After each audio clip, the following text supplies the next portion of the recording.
नमस्कार भक्तजनों, आप सभी का हमारे YouTube चैनल में बहुत बहुत स्वागत है। आज हम सत्तू तीज की यानी बड़ी तीज की कहानी सुनेंगे। सत्तू की तीज या बड़ी तीज भादवे के तीसरे दिन यानी राखी के तीसरे दिन आती है।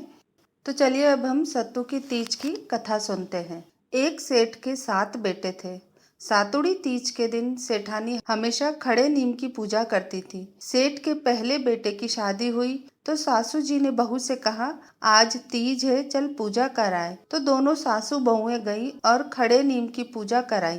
नीमड़ी माता ने कोप किया। आधी रात को सांप आया और सेठ के बेटे को डस लिया एवं बेटा मर गया। सेठ ने दूसरे बेटे की शादी करी। उसकी पत्नी ने भी खड़े नीम की पूजा की। उसका भी पति मर गया। ऐसे करते सेठ के 6 बेटे मर गए। तो सेठ बोला, अब मेरे एक ही बेटा बचा है, मैं इसका ब्याह नहीं करूंगा। 7वें बेटे की सगाई आए पर सेठ सेठानी मना करते। गांव वालों के कहने पर सेठ जी ने हाँ कर दी। सेठ जी बोले, इस बार अच्छी पढ़ी लिखी समझदार बहू लाएंगे। सेठ जी सगाई करने के लिए घर से चलते चलते बहुत दूर गांव में आए। वहां गांव में 4-5 लड़कियां खेल रही थी जो मिट्टी के घर बनाती और तोड़ती। उनमें से एक लड़की बोली, मैं अपना घर नहीं तोड़ूंगी। सेठ जी वहां खड़े देख रहे थे तो उन्होंने सोचा, यह लड़की समझदार है। खेल कर लड़की अपने घर जाने लगी तो सेठ जी भी उसके पीछे पीछे चल दिए। वह लड़की के माता पिता से मिले और बातचीत करके अपने लड़के की सगाई पक्की कर दी और शादी का मुहूर्त भी निकलवा दिया। घर आकर सेठ जी ने विवाह की तैयारी करवाई और बारात लेकर गए। 7वें बेटे का विवाह हो गया। बारात विदा हुई और सफर लंबा था। लड़की की माँ ने कहा, बेटी रास्ते में जो भी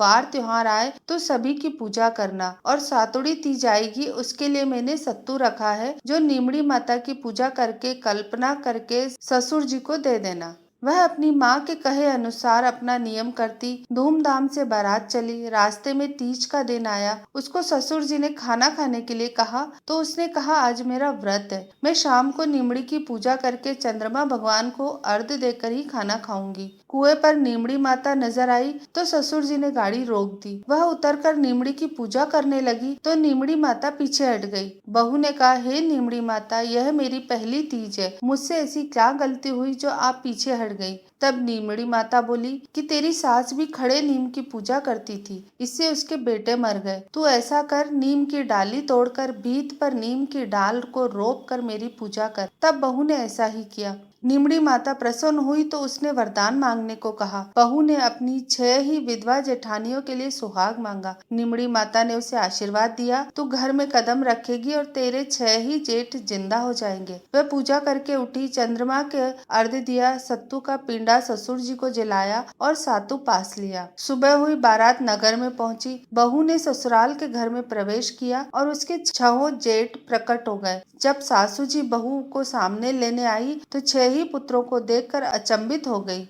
तब छोटी बहू ने कहा, सासू जी, 6 ही जिठानियों को आवाज लगाओ। जब सासू जी ने आवाज लगाई तो उन्होंने कहा, हम विधवा हैं, हम नहीं आएंगी। तब छोटी बहू ने आवाज लगाई, आपके घर वाले सब जिंदा है। वह सभी आई और अपने अपने पति को देखकर बहुत खुश हुई और बहू के पैर पड़ने लगी। तब वह बोली, पैर आप मेरे नहीं, नीमड़ी माता के पड़ो, उन्होंने ही सबको सुहाग वापस दिया है। आप सभी ने खड़े नीम की पूजा की, इसलिए नीमड़ी माता ने कोप किया। तब से पूरे गांव में ढिंडोरा पिटवाया कि तीज के दिन कोई भी महिला खड़े नीम की पूजा नहीं करे, सभी जन दीवार पर नीमड़ी रोप कर ही पूजा करें। हे नीमड़ी माता, सेठ की बहुओं के सुहाग लौटाए, ऐसे सभी के अमर सुहाग रखना। जय हो नीमड़ी माता की।